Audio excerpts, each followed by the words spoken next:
perhaps some copy of him.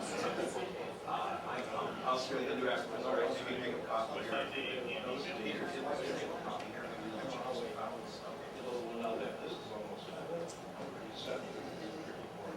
Okay, how about you?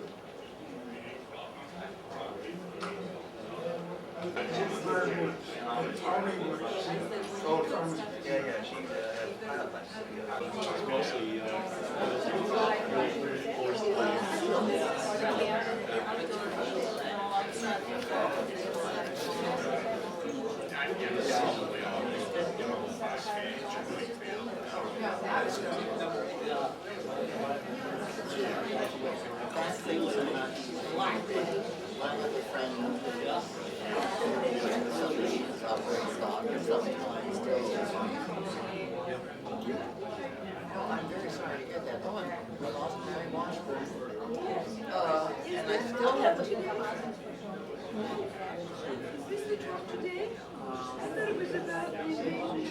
Well, did they find out? Take an aspirin and call me in the morning? Oh, swell. Why not? Did they change the schedule? My notes was this is something like the 17th year, the 180th meeting or whatever of the Lexington Veterans Group. A couple little changes here today in that our speaker, Dr. Mark Fields of Harvard University, will not be our speaker today. We're trying to speak louder, I've got a cold though. The microphone is not working because Bill has another little thing. Anyway, Professor Field has a couple of medical issues. So he's not able to come here today, but he hopes to speak to us in March. I've heard him speak, two of us have been over there speaking in Western, very excellent subject, very interesting, but again, he's not able. You want to speak on the Russians? Yes, the Russians in 1945, I think, he says it's on the schedule listed over there. Again, a little email list is going back and forth. If you want to get the schedule by email or any information we put out, like if it was canceled or whatever might happen in the last minute, email is the best way to do it. I'd like to ask our new town veterans officer to stand. Okay? This is Dick Martin, who's the new veterans officer for the town of Lexington. Welcome. Ronald Tanger. We're going to have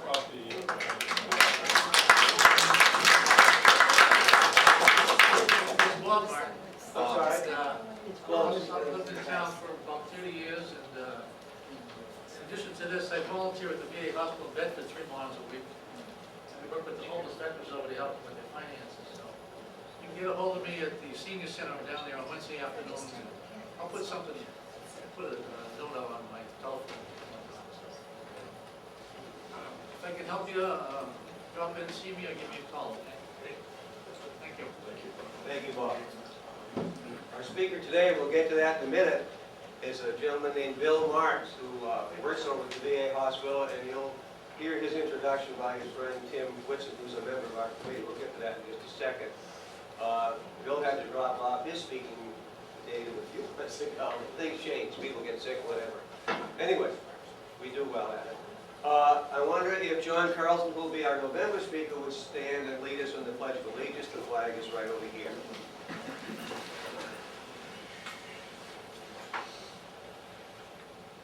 Just follow me. I pledge allegiance to the flag of the United States of America and to the republic for which it stands, one nation, under God, indivisible, with liberty and justice for all. Thank you for your cooperation. There's a basket back here by the coffee. We get free coffee from Starbucks, and he said that every time we say it. Cookies we buy and bring here, but if you'd like to leave a little in the basket to help. We have other expenses bringing the speaker to dinner, lunch, for example, and getting these little schedules printed out. Any questions or comments on what's going on here? Anybody have anything to say about it? Yes, sir. Hi, Bill.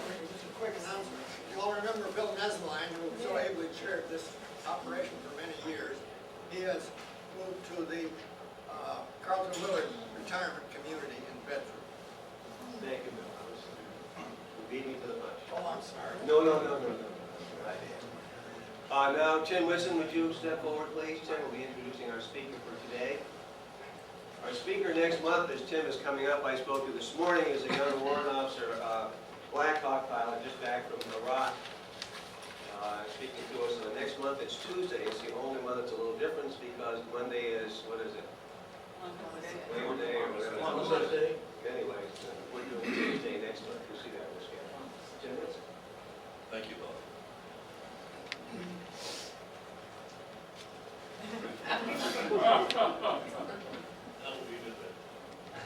Well, I've known Bill for a little over a year now, and I'm a patient of his over at the VA hospital. Bill is coordinator for, and when I first met him, I called him Colonel. He said, no. He said, I'm retired, so call me Bill, so that applies to anyone here. Bill is very informal, and he is a totally awesome gentleman who has an incredible background. And I'm just going to mention a couple of things here in the way of an introduction. Bill is also a reverend. He is an ordained minister in the United Church of Christ. So in his spare time, he has a parish up on the North Shore. He has Two retired from, just recently retired from 2 parishes up there. So when he's not working full-time at the Bedford VA Hospital as coordinator for the PTSD group in the mental health department, which is a very hot subject these days, Bill also serves as chaplain to the Boston Division of the FBI, and he's a retired bird colonel from the U.S. Army Reserve, and you'll hear about his experience in Vietnam. So it's with great pleasure that I introduce Colonel Bill Mark.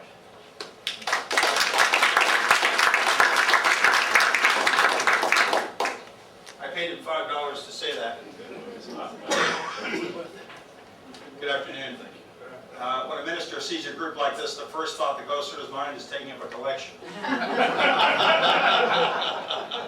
We'll pass on that one. In the military, we learned to tell a joke at the start of any program, so I went through my repertoire and thought I would choose one that you probably haven't heard because it's fairly new.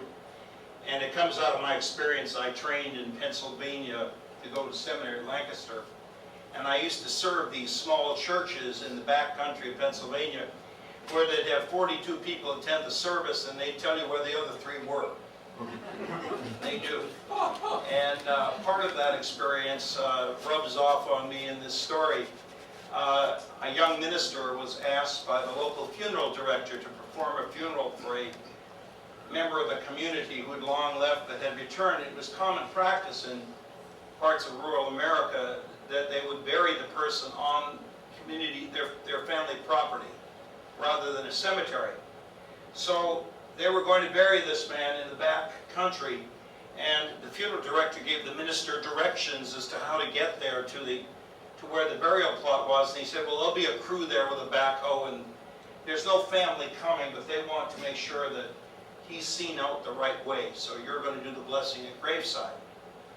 So off the young minister went, but it took him about an hour more than he thought to find where the location was. And finally he showed up at this plot and he saw a backhoe and a couple of fellows having their lunch because it had already been an hour late at that point. So when he showed up, he looked over and he noticed the hole, and it seemed that the vault had been placed over the top of the grave, and he expected that. He was late, and he turned to the group of men. He said, why don't you fellows come up here and join me? And I'd like to offer a few words right now. So they put down their lunches and they came forward, and he started with a prayerful opening, and then he read from the scriptures, and he preached for about 25 minutes and really brought God's presence into right there at the site. And at the end he had a closing prayer, and he felt rather good that he'd done a good job for this fellow, really honored him. And so as he was going away, one of the fellows turned to the other fellow and said, you know, I've been around here for 40 years, and I've been putting in septic tanks, and this is the first time I've ever seen anything like this.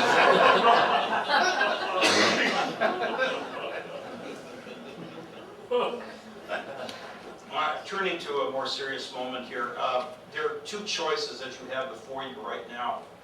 At first I was asked to present the role of the advisor in Vietnam, but also asked to speak about post-traumatic stress disorder in light not only of Vietnam, but in light of Iraq and Afghanistan. I prepared to do both today, and it is with your pleasure that I will do one or the other, or a mixture of both. The presentation about Vietnam will be about my experience not only in Vietnam as an advisor, but in Indonesia as an advisor during East Timor in 1975-76. Before I became a chaplain, I was a line officer for 12 years. I served as a company commander. I had this as a combat command in Vietnam. And I served in West Germany as a nuclear weapons, special weapons officer. So I have a rather broad range of active military experience. My 14 years in chaplaincy includes service with 10th Special Forces Group during Desert Storm, the first Desert Storm, 1990-1991. I'm prepared to talk on either subject and wonder what your pleasure might be.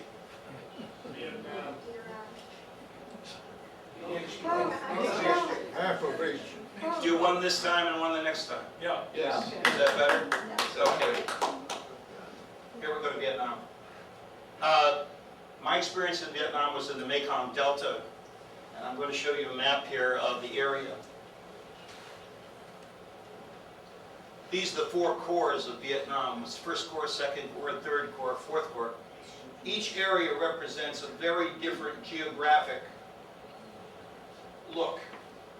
The Mekong Delta is flat. The land here varies not more than 20 or 30 feet. It's possible to see miles. Standing in one place without elevation, you can see mountain tops and mountain peaks very clearly 20 and 30 miles away.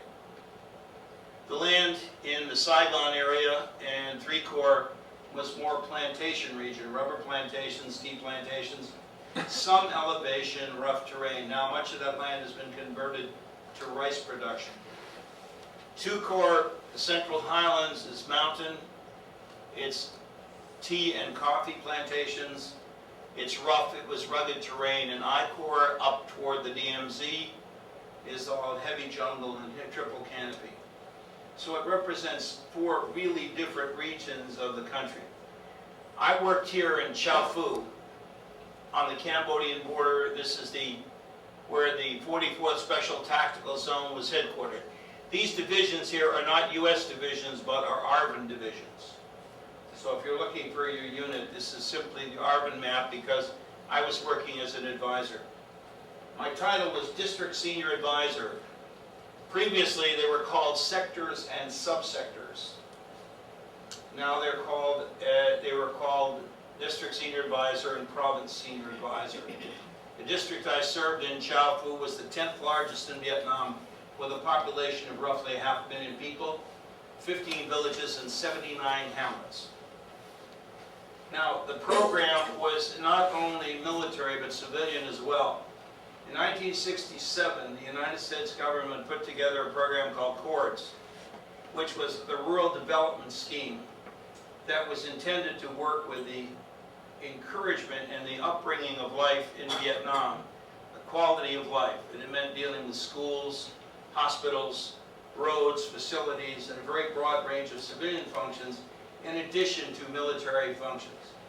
The district that I was in, the soldiers serving were RFPF, Regional Force, Popular Force troops, 19,000 of them. That's larger than a division, an army division, in terms of troops. But that doesn't mean artillery or anything else. They had very little artillery, strictly men with riflemen, infantrymen for a base level. And they were responsible for the protection and security of the area. If things got worse, they would bring in one of, we go back a second, of 3 divisions into the Delta. I'm going the wrong way, here we go. If you notice, the 7th Division is there, the 9th Division in Sadek, and the 21st Division down in Bac Lu and Kamau in the area of the U Minh Forest. And usually the 9th Division would respond to us in that area if we needed help. There were no U.S. forces in the area. The advisory team numbered approximately 100 people. There were 5 district senior advisors and 1 province senior advisor in our area. We controlled 5 MAT teams. Now, if you notice, the area is right on the Cambodian border. We were 600 meters from Cambodia, so a lot of the action that I saw was between Vietnam and Cambodia in the area long after the June 30th deadline when we were supposed to be all out of there. At that time, I was rolling north with the ARVN 9th Division. I was somewhere between Takeo and Phnom Penh. I was somewhere 90 miles into Cambodia when Mr. Nixon was making the speech. So much for integrity. The area here is the Seven Mountains region. 4 of these mountains are in Vietnam, the other 3 are in Cambodia. Why is this an important spot? Well, for several reasons. Number one, the supply route of the Ho Chi Minh Trail. This is the bottom of the Ho Chi Minh Trail. Supplies would come in by boat at Kampong Cham and come into this area and then filter their way down through into the U Minh Forest down here, which was mangrove swamp and terribly difficult to get into. And this is the Kamal Peninsula here. The population of Vietnam is dominantly in 4 Corps. 50% of Vietnam's population is roughly found in that area. To give you an idea of population, 50% is in this region. There are several religious sects that are here also that are important to talk about. One is the Wa Hao, centered in this region, founded by a man named Win Fu So. He preached the doctrine of hard work and aesthetic moral values. In 1947, he was captured, taken to the Plain of Reeds. Over here, he was executed and dismembered so that his soul could not find its way to heaven. His members, as a consequence, became very anti-communist and very, very involved in keeping the communists out of their region. The second area along here, we find very strong Catholic areas here that operated through here. So there were religious groups that were strongly active in the war situation, and one had to be conscious of them. The Wa Hao actually fielded their own army. They wore purple scarves, and they were as well equipped as the ARVNs were. Do you have any questions about this so far? Where did they get their weapons? Various sources. Some of them were ours. Some of them were legitimately given because we recognized their ability to fight against the Viet Cong. So there was no question that they would get weapons. By the time I was there in 1970, there were very few Viet Cong still alive. Interestingly enough, in that region, they would speak of the Viet Cong in this way. They would call them in Vietnamese Viet Cong if they were talking about a period before 1968. If they spoke about them after 68, they would use the epithet VC. And one day I asked what the difference was, and they said, well, before 68, there were many men who protested the corruption of government. They were honest men, they were good men. But after 10 of 68, they were dead. After that, there were criminals, there were bad people who were brought in. There were fillers from North Vietnam. It was common to see the Viet Cong, the Z battalions filled with almost all North Vietnamese. So the change was very obvious to the Vietnamese, and they reacted accordingly. The other group that's here in the region we need to talk about for a minute are the Cham. The Cham are an Indonesian Malay population who came building the Burma Railroad in World War II as prisoners. And many decided never to go back to Vietnam again. So some 200,000 lived along the river between Phnom Penh, which is about 90 miles up here, and this region right here. And the anchor city was a place called Chaoyang, which was right there. It had a mosque and a very strong Islamic population. The language spoken there was Indonesian and Malay. In my youth, I had lived there in Indonesia and Malaysia and spoke the languages fluently, having grown up in that region. So they assigned me to the district in which they were located. And my job was to be a liaison to them because they were interested in parts of Vietnam to have exclusive territory of, and they were negotiating with the Saigon government. Eventually the deal was turned down. I think it was a mistake on the South Vietnamese part, but that's the direction that it took. So this is the region that I was working in and that the job was laid out. When I first got there, it was a bit overwhelming. First of all, you have to understand that advisory work is not sought out. Advisory work is basically an afterthought. It's not the first choice if you want to become a general to be an advisor. You want command. You want to punch your tickets. You want to get the right experience. The second thing is you're living in a culture not your own. You're not living with the resources that you have. You have to make do. And I lived on a Vietnamese compound with 5 Americans 12 kilometers south of the capital city. The Vietnamese were responsible for my security the whole time. We had no American help. If things got bad, you had to make do on your own. And that was common among advisors. So that the assignment was not sought out, oftentimes the people who were there didn't want to be there. They were there because they didn't want to serve there. They didn't really like their job. They weren't invested in their job. They didn't really care what happened to the people. They just wanted to do their 365 days and get the heck out. Thus it was that the experience of advisory work was vicarious. On the other side, the Vietnamese side of the war, there were problems. The Vietnamese did not participate in the war to any major degree until after Tet of 68. Can anyone here tell me when the Vietnamese army began to draft?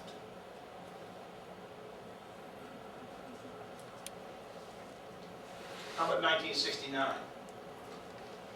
The Vietnamese weren't even invested in their own war. They were content to let us fight the war. And we were content to let them let us fight the war. So that they became used, after we taught them tactics, we taught them how to fight the way we fight, instead of the way they best could fight. So it shouldn't be a surprise to anybody to see that in the end, the Vietnamese army collapsed. Let me give some examples. The supply system of the Vietnamese army was primitive at best. It was not sophisticated. It was not an army that worked with computers or cards or TARE systems or PLO systems or load lists. If you haven't, you got it out there. By the time the Vietnamese War was ending in 1975, units were lucky to have 2 hand grenades per company. There were no artillery weapons working in the majority of their artillery units. Most of the tanks were broken down. They could not maintain an army the way we maintained the army. And what did we do but teach them how to fight the way we fought? I wonder if that's not going to be a problem for us in the Iraq War. One of the articles I brought here talked about the number of advisors who were going in. It says U.S. military plans to boost Iraq with more advisors. They're planning to send 4,000 military advisors. This is in 2006. I wonder, do these people speak Arabic? I wonder if they really understand anything about the culture. What do you think? Well, that's really an important part of it. In fact, one of the things that studies show is that it was more important not to have military knowledge, but to have knowledge of the culture and the environment. Now, I have some humorous songs I'm going to sing to you.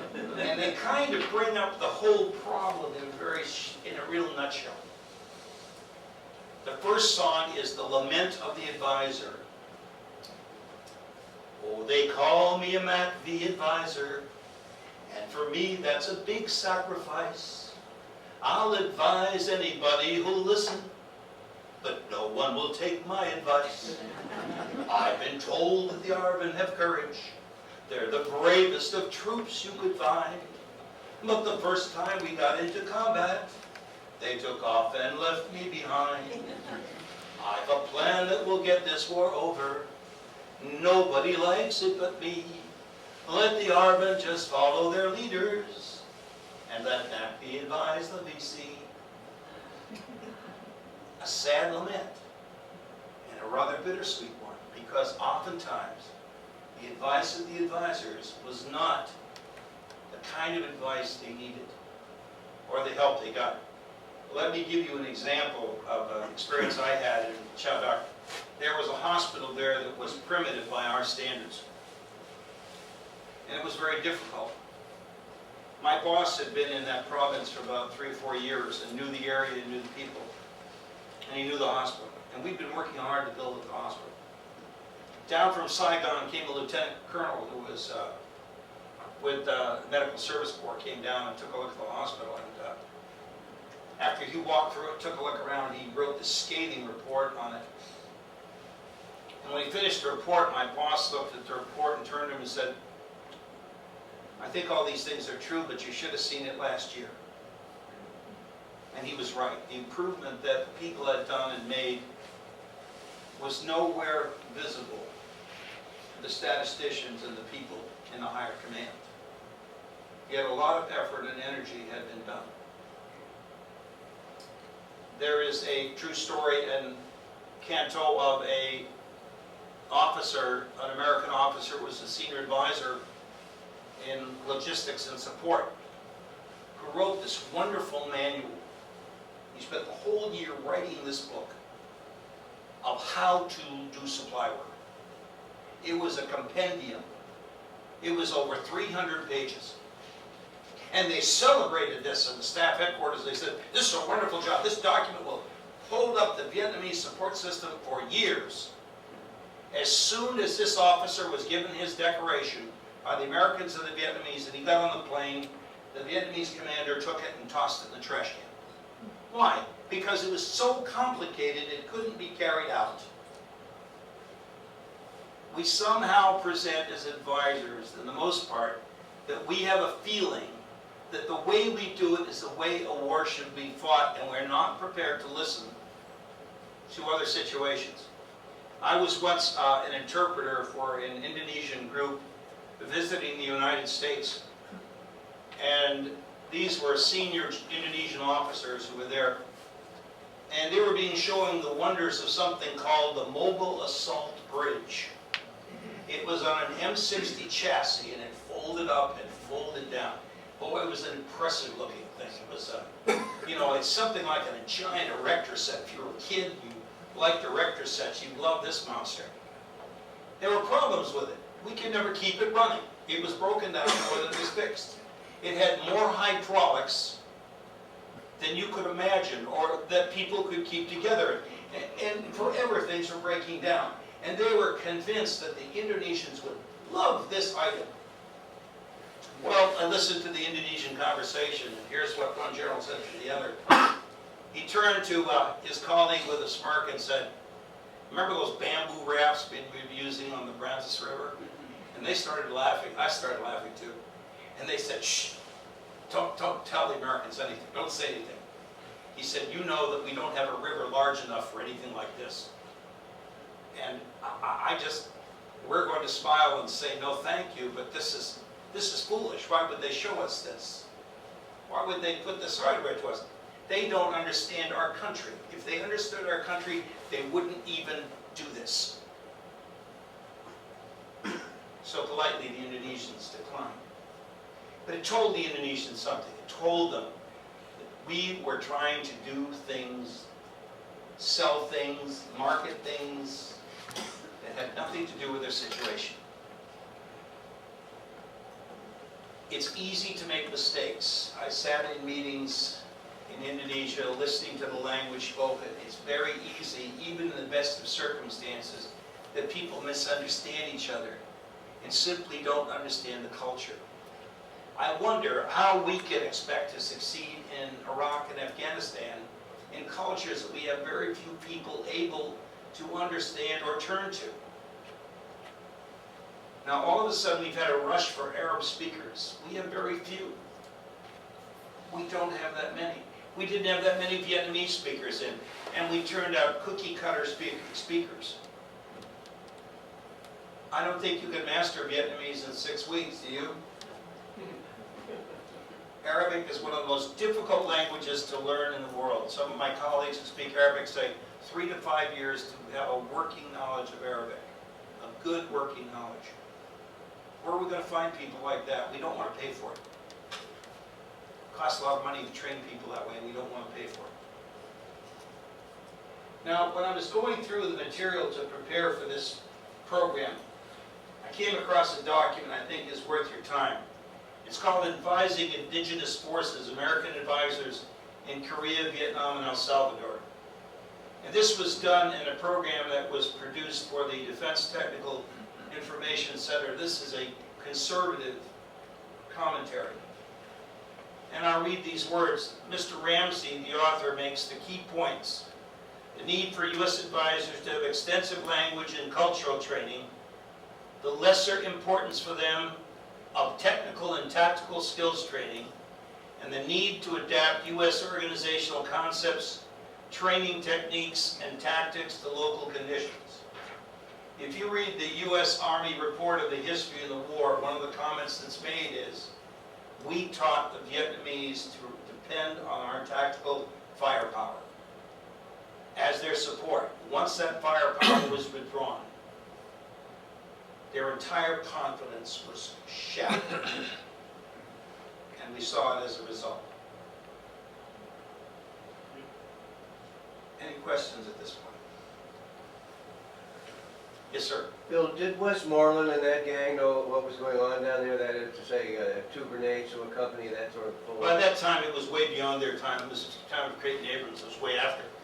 The concern that troubles me looking back is, looking through the documentation, is there was no attempt to really integrate the Vietnamese substantially into their own war. They were more or less an afterthought upon. And I think that the wars that I've seen, as far as my experience has taught me over the years, is that wars in the 20th and 21st century are fought not simply militarily, but politically, economically, and socially. And we don't seem to have learned that yet. I think the first war in Iraq was a bit of an anomaly because, first of all, we didn't get involved in Iraq itself. We touched on the fringe of it, we fought a 100-hour war and we left. We didn't get involved any further than that, we stopped right there. One of the biggest things I run into in PTSD treatment now is comments have come to me about casualties and things like this. I've heard general officers say to me, well, we didn't think this was going to be a long war. This war is now as long as World War II. I mean, what kind of thinking is going on when you don't involve dramatically the people? And one of the things that's becoming painfully clear is that if we're to succeed in an advisory effort in at least in Iraq or Afghanistan, is that they have to step up to the plate. And if they're not prepared to do that, this is going to be a very long adventure and a very difficult one. Yes, sir? Do you think it was a mistake to disband the Iraqi army? I don't want to try to get into tech personally. By the way, none of these comments represent any of the organizations I work for, thank goodness. But, I mean, we had... It was a very, I think, a knee-jerk thing, but it was not, a lot of things weren't thought through. Yeah. There was a very, very superficial thinking as to what the expectation was. This is one of the oldest cultures in the world. It's over 6,000 years old as far as we can tell. To think that we're going to make a dent of these people and not understand them, I don't really understand that. That's what the Garden of Eden was. Absolutely. And I think that the question that we have is in watching the work in Indonesia and in Asia in general is they are distrustful of us and our motives. And they have good reason to be distrustful. Over time, we haven't always been their friend. A lot of time we've encouraged rebellion and said, go ahead and rebel, we'll support you, and then provided no support. The history is interesting also. I went back and looked at the period of Ho Chi Minh. Originally, the intent of the Americans' advisory group going into Vietnam in the 1940s was to provide work against the Japanese. Even then, it became very apparent that the Viet Minh at the time had very nationalist desires, that Ho Chi Minh was speaking of a nationalism as a one central Vietnam. It was not as much communist as it was the idea of a national country, a nation state. At that point, Ho Chi Minh still hoped, and right through 1946, that somehow the Americans would understand that and come in on the side of the Vietnamese, but they didn't do that. Interestingly enough, there's a parallel between Indonesia and Vietnam. In 1947, something happened in Indonesia that changed the way we looked at Indonesia. There was a rebellion, a communist rebellion in Madiun, which is a city in central Java that spread over Java. And Sukarno, who was then a rising power, put it down. And the United States government said, these people are anti-communist. We're going to support them. They pulled all the support out from under the Dutch, informed them that unless a peace agreement was done, that Marshall Plan aid to Holland would stop.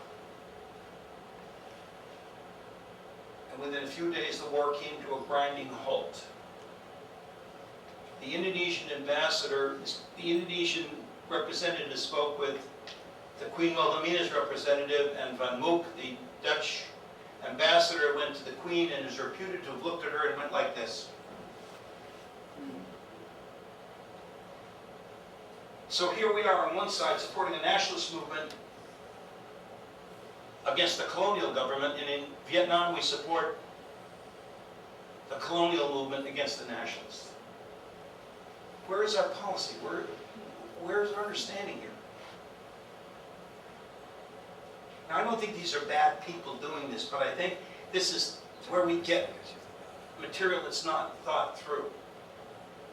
We seem to want to somehow react, do something, do anything, but we don't think through the long-term consequences. Hence, we found ourselves saddled with dictators, because they're anti-communist, who are terribly immoral, and who in the light of day we can't tolerate. We find ourselves embarrassed and ashamed. One of the experiences I had as an advisor in Vietnam was the arrival of an engineer battalion, a U.S. engineer battalion to fix the roads. And the first thing I heard was, I was getting word from the villages that they were very upset with these Americans. What were they doing? Well, let me tell you what they were doing. They were driving along in their trucks, and they see little schoolgirls riding along in their white Aoyais and their bicycles, and they would reach out with their boots and push them over. I had to stand in front of a village chief who said that to me. He said to me, how would you like it if we came to your village and did that to your children? Well, funny thing, John Paul Vann was the senior advisor in the Delta. He rode up on a motorbike. He liked to travel around by himself. And they saw him and they didn't realize he was an American, and they pushed him over. And he got a bumper number. He went to that battalion and relieved everybody in the chain of command. Every single officer, every single NCO was relieved.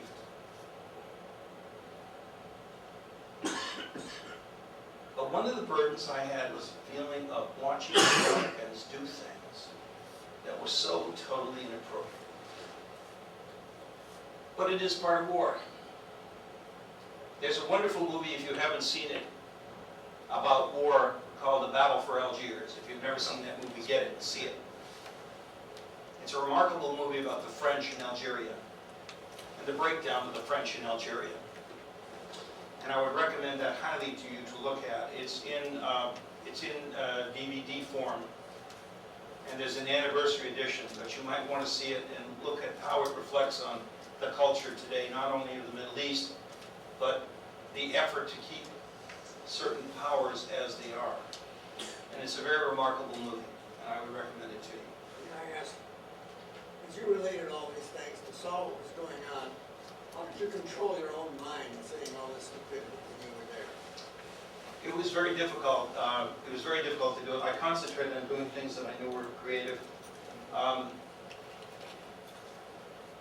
The Choms and I worked together, and we've got some projects going. We've got water pumps going. We've got canals going. I put myself into a lot of civilian things that were going on. My counterpart was a Vietnamese major named Hong, who was known as the Frito Bandito. He was a thief.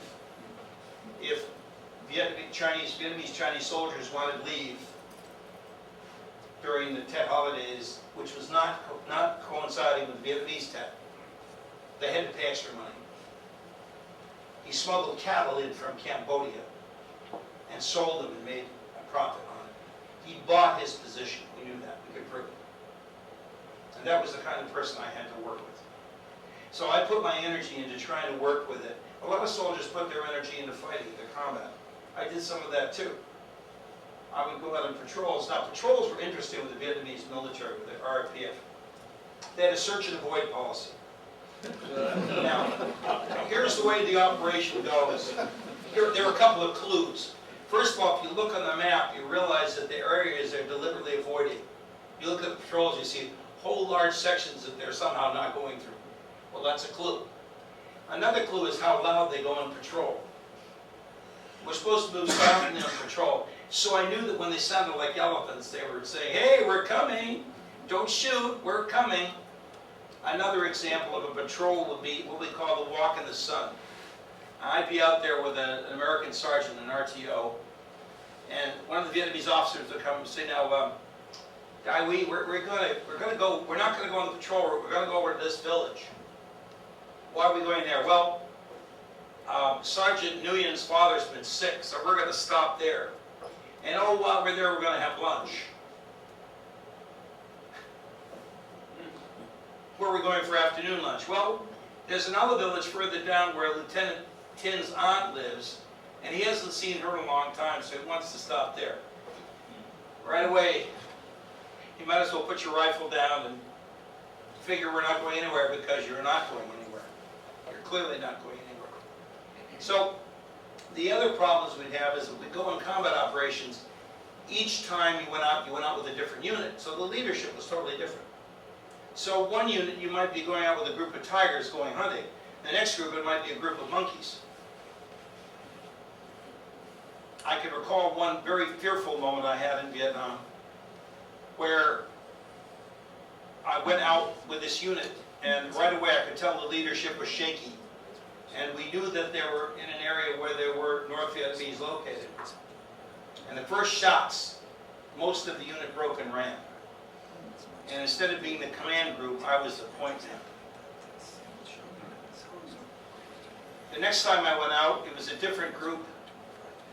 Not at all the same thing. But you could never count on the same thing twice.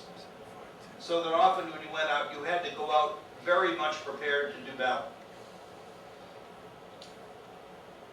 It was a very difficult lifestyle. It was very, very difficult. For any of you who've been in Vietnam, there's something called Basi Day. Basi Day is the local liquor. It's like motor oil, sort of, only it tastes worse. And they have an experience there where when you go to dinner, they ask you to drink with them. So they say, "We drink Motram, 100%. So they give you a shot glass like this, which looks quite innocent. And you drink it. Well, then 5 minutes later, another Vietnamese gets up and says, "Dai we drink Motram. So you've had your second one, they've only had one. You've had your third one, you've had your fourth one. You've had your fifth one. You've had your sixth one. You've had your seventh one. And at that point, you're sick to your stomach." But that was a custom, and they enjoyed that. They thought that was very funny, and took it with good humor. And that was the way the culture was. As we go through these experiences, as we go through this life, this is becomes a very difficult thing, and it's not for everybody. It's not for everybody. It's not an experience that everybody enjoys. So advisory work is something you have to sort out. I sought it out because it was something I was familiar with. I knew the lifestyle, I understood what I was getting into, so I was not hiding anything. My late wife, my first wife, was from Sumatra. I lived the Asian lifestyle, I knew what to expect. But there were many men there who had never had that kind of experience and exposure. And they were very resentful. They were often paranoid about what they were going through. So it was difficult to keep the advisory teams together. It did take a lot of work to do it. Another example of American kind of superior thinking, we had the IG come through, the Inspector General. Well, they had a colonel and a captain. The colonel was very good, the lieutenant colonel. His questions were, do you have enough ammunition? Do you have enough food? Are you getting mail? What about medical support? Good questions, good questions. The captain was a medical service corps officer. I hate to beat in these guys. And he said, "Well, who's the cook for your team?" And I said, "Well, the cook for your team is the village chief's wife." He said, "Well, I want to inspect her for venereal disease." I said, "Sir, you're not going to touch the village chief's wife. You're not going near the village chief's wife. You're not going anywhere near this area. You're not going to have anything to do with the village chief. And if you do, I'm going to have that sergeant butt stroke you with a rifle." And the colonel said, "Well, Captain, why don't we get in the Jeep and you go back to your base headquarters." When I got back to my base headquarters, I asked my boss what he thought about the whole thing, because he'd heard by then. He said, "It's too bad you didn't hit the guy." So that was his reaction. The other funny reaction, my boss had lived in Vietnam for a number of years and spoke Vietnamese, and we were trying to negotiate to move some whorehouses, I'll be blunt, away from the US base because they'd all sprung up around there along the road. And so they wanted them out of there. However, my counterpart had invested a lot of money in those places, and those were his places. Now in Vietnam, when you're close to men and you're talking with them, it's common to hold hands, rub you on the knee, pat you on the back, put the arm around it. It's a very combination thing. As my boss drives up, my counterpart is earnestly rubbing my knee and telling me how hard it is to get these poor people to move out. And he comes in and he sits down, he watches, and he knows I'm uncomfortable. And finally he whispers to me, I wonder if you want thinking how this is going to look in your efficiency report, that I observed you in a whorehouse with a man rubbing his hand on your leg. Very funny, Colonel, very funny.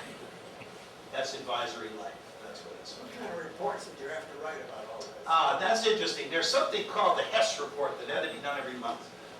And it meant I had to visit 15 villages and 79 hamlets every month, and I had to say things like, how many tractors were in the villages, how many television sets, how many radios, how many combat situations, how many things like that. And at the end of the month, they would issue an A, B, C, D, meaning A, it was very safe, C, it was marginally safe, and D and F, you wouldn't want to show up. And that had to be done every month. Do you think I visited and had time to do 15 villages and 79 hamlets? Some of which were literally by travel 2 to 3 hours away, and fight combat operations, and do hunter-killer missions at night. No. No way. Some of the combat was extremely painful. We had one situation, it's in John Paul, the book about John Paul Van, The Bright Shining Light. Somewhere in Canton, they decided that we could attack a fixed position using CS gas on an entrenched North Vietnamese position. Now you have to understand the Vietnamese had no artillery, they had only air support, and that was minimal. They laid us 6 companies, 6 daidois, 3 abreast, out about 400 meters from the objective. They dropped the CS gas an hour and a half before the assault. Naturally, the wind had blown the gas away. When we got in within about 100 meters, they opened up direct fire with 51s. My radio operator was killed. They couldn't decide whether they were going to try to go forward or try to come back. They lost over half the people within about 2 minutes. It was a poor planned operation. Nobody should have been in there. I asked not to take the radio operator. He was a 19-year-old boy from Haverhill. It was his 4th week in country. We have these ideas that we need to think about. We need to think. We don't think. We don't process. We don't look at the long term. We teach people to fight our kind of war, and it's just not doable. Was most of this planning done in Washington or in Vietnam? Mix and match. Most of it was directed by people who did not have a lot of experience. Most of it were directed by senior officers whose experience was Korea or World War II. We were not trained to fight advisory types of war. Tim? Well, getting back to the French, did any of the guys in the Pentagon pay any attention to Dien Bien Phu and the French failure to defeat the Viet Minh? Quê Son became an attempt to draw the Vietnamese in like Dien Bien Phu, same kind of conflict. But their idea of fighting in the small hamlets and villages was elusive. They didn't understand how to fight the small war. If you read anything about the strategy of Giap, Mao Zedong, any of the strategy, it says you win the countryside first, and then you go to the cities. And we never seemed to master how to control the countryside. We never seemed to get it. We didn't seem to understand how to do that. You don't do it by burning villages. What kind of report were you able to get on NVA activity around? You said there was no VC when you were there, so So, knowing knowing that the North Vietnamese Army was very skilled and very well trained and very well supplied, you're out there with the indigenous people, practically with the Arvin who weren't up to fighting. Right. They're that type of an army. So, how did you sleep at night? What was your feelings about this situation, knowing all this was going on at the time? Well, first of all, there are two types of intelligence, strategic and tactical. We had an Embassy House operation in the district. Embassy House is a CIA operation. They are looking for tactical information. Their assignment was Phnom Penh. So if they'd run into tactical information, they would give it to us. But that didn't necessarily mean we'd get it timely. I recall one small hamlet in the north of, above Chao Duc, right in, called Vinh Tay. And they told us that they probably would hit Vinh Tay. We got the word a week after they did. They went in and tortured some of the leaders, and killed them and their families, and then burned most of the village. We learned that they targeted them about a week after they had actually hit them. So information was not necessarily timely. On the other side, we did get good intelligence on the NVA from some of the captures they made. They found out that the 1st NVA Division was having a staff meeting on the top of Nui Kham at 6 in the morning every morning. The commander liked to go out there and have exercises and then all brief them. Well, they arranged for an arc light to be in some bombing, massive B-52 strike, and killed the division commander, got the assistant division commander, chewed up their staff pretty badly. We were able to get prisoners that they had taken and had escaped Vietnamese, and they were more than willing to cooperate with us and tell us information. So a lot of information was possible through those channels. But again, a lot of it wasn't timely, it was too late. And it was posted then. We did not have a good, we tend to rely more on technical intelligence than on the ground intelligence. We don't recruit informants well. We don't do that in law enforcement either, frankly. And you see the problem we've had with Whitey Bulger. To that we all say amen. Amen, brothers. Amen, sisters. How long after your return did you feel you were back to normal life? I still wonder if I am. I still wonder if I am. Yeah, I have, What's the question? do I feel like I returned to normal life? I still wonder if I am. I have a series of flashbacks that trouble me and always will trouble me, and I've learned to carry the load. Sometimes it's more uncomfortable than others at other times. Some of the things that I've seen and witnessed, I've seen, one of my jobs was to investigate atrocities.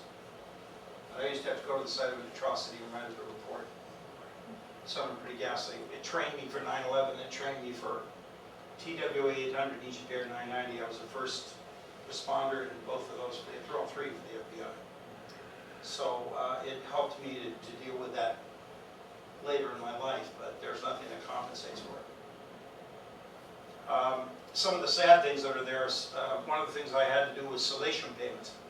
Salation payments are I'm sorry payments, and they occur when you've done something wrong and the government has to pay money. And one afternoon, I brought to one man the equivalent of $200 for the death of his water buffalo, which was hit by a US 5-ton dump truck. Okay, $200. That was about $500,000 piastres. The same afternoon, I went to a family whose 11-year-old boy had been shot swimming off the end of a boat. They thought he was a sapper with a charge. $11.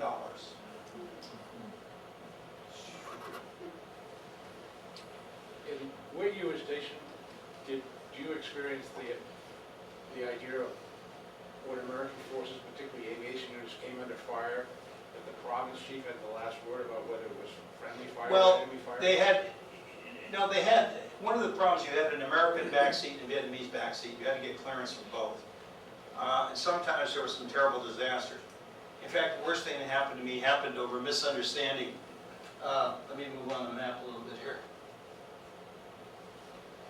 That's a little closer up there, so you can see where Chao Duc is. Chao Phu and Chao Duc are synonymous right here. This is the mountain region in here. You used to clear fire by coordinates. And one night, one of our officers at the desk didn't clear by coordinate, he cleared by name. And there were two mountains, Nuiai and Little Nuiai, and he mistook them. One was free fire and one wasn't. And he said, go ahead and open up. And they shot up a U.S. patrol, killed 2 and wounded 10. And the next day, the major committed suicide. He was my boss. It wasn't necessarily the province chief's doing. A lot of times it was the staff, even our own staff, who made mistakes. My question was more the other way, that sometimes when people took fire that the province chief said, it was that they couldn't return fire, and, you know, forces then had to deal with, like, well, you know, what are we going to do because we can't deal with this issue? That was common throughout Vietnam. It was common throughout Vietnam. And not only Vietnamese are not to be involved in alone in that. We didn't a lot of times. Our commanders refused to return fire. A lot of times we were told not to. If they weren't sure, they'd say, don't fire. And a lot of times, be it a sneaky feeling, or we find out later it was NVA, we couldn't do anything about it. Now, I go back to Vietnam frequently now, and there's, for the most part, the average age in Vietnam is 25. There are over 70 million people now. There are 26 million. We were there. Most of them are curious about the United States, and we're just an afterthought. A lot of their anger is focused toward the French. Yes? Do you see many after effects of Agent Orange from their culture? Yes. You do. I went to in 1988, I went to a hospital in Saigon, and I was with a doctor named Boynton, who was out of Brigham and Women's. He was a neonatologist. And we went into this one room and we saw a bell jar with 24 Siamese twins that had died in the bell jar during that year. And Bruce kind of flipped on me and said, I've got to have pictures of this. I went, pictures? And I said, Bruce, you must have seen this before. He said, Bill, in 13 years of practice, I've only seen one case of Siamese twins. This is 24 in 1 year. And I said, do you think this is Agent Orange? He said, the zygotes have failed to separate. Something's interfering. Something is interfering. So you do see it. They have what they call the October 10 Committee, which is investigating the effect of Agent Orange. But the countryside is pretty well grown up again. But the people have the effect. You see people with very curious ailments. Very curious ailments. It's quite tragic. Yes, sir. Could you elaborate a little more on that statement you just made about most of, you know, we're an afterthought kind of now, and most of their anger is focused towards the French? If you go to the Hanoi Hilton, for example, in Hanoi, which I did do 2 years ago, the rooms are dedicated, for the most part, to the conduct of the French. There are 3 guillotines there. The French used to take the political prisoners, and instead of executing them head down, they executed them head up. So they'd see the blade coming. And if you see the prisons that are there, you get an idea, and that was only one of many that the French had. If you go there, you'll see 2 rooms dedicated to the Americans, and you see blankets and clothing and pictures of them and things. Not the way they were actually treated, but in an attempt to kind of salve it over. But with the French, there's no attempt to cover anything. And you hear that very clearly. Bill, would you mind speaking some more about why you go back and what it means to you? Sure. Or that? Sure. I started taking veterans back to the sites of their trauma. And I go back and you get one day where you were. And we found it very helpful. It's been done before. Holocaust survivors have gone back to the death camps. It's called Direct Therapeutic Exposure, DTE. And it's not for everybody. This is not like this is an answer to a maiden's prayer. There are different therapies for different people, but there are people who've left things behind who need to go back and see them, or need to go for themselves. When I went back to the district, all I could think of was very dark thoughts, and I thought nothing positive. And in 1995, I went back to my area and went around, and I visited with my friends. And I was looking for some people. I thought, who were cooperating with us possibly been executed. And so I went into the village, and they were very cautious with me. But when I found the people I knew, they were very glad to see me, and I was surprised. And I broke down. I said, how could you remember me? 20 years, 50 pounds heavier, I'm in civilian clothing, and you know me immediately. And they took me around and showed me the things that we had done together, that we had worked on. And it dawned on me that not all the things I saw were dark. And it lifted a great cloud over my head because all my memories were very painful prior to that. One veteran said to me, what did I learn about going back to Vietnam? The war's over. I said, what do you mean by that? He said, well, in my head every night it's going on. Over and over and over again, the same flashbacks, the same dreams. It repeats itself over and over and over again. But the first time I can say to you, I have a problem with alcohol. And the reason I have a problem with alcohol is because I'm an alcoholic. I use Vietnam as an excuse for drinking. But the war is over, and I'll never go back. What he did was he took his military uniform, he went back to the gate of the old compound where he was, he took his shirt off and hung his shirt on the gate.